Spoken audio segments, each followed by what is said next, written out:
4 bodies, 2 barrels, 0 names for over 30 years. In November 1985, a hunter wandering through Bear Brook State Park in New Hampshire stumbled onto something that would haunt investigators for decades.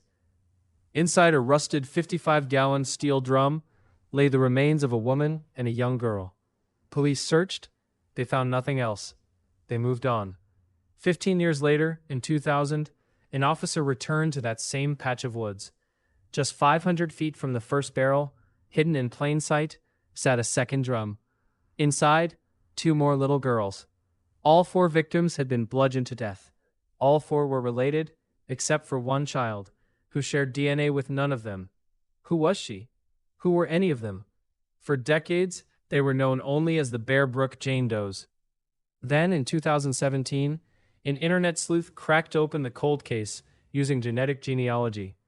The killer was identified as a drifter, with a trail of stolen identities stretching across America. He had lived under at least 9 different names. He had murdered before. He was already dead, locked away in a California prison for another killing. 3 of the victims were finally named in 2019. A mother, her 2 daughters. But the middle child, the little girl with no genetic link to the others, remains a ghost. No family has ever come forward. No one has reported her missing. She is still listed only as Bear Brook Jane Doe. Somewhere out there, someone knew her.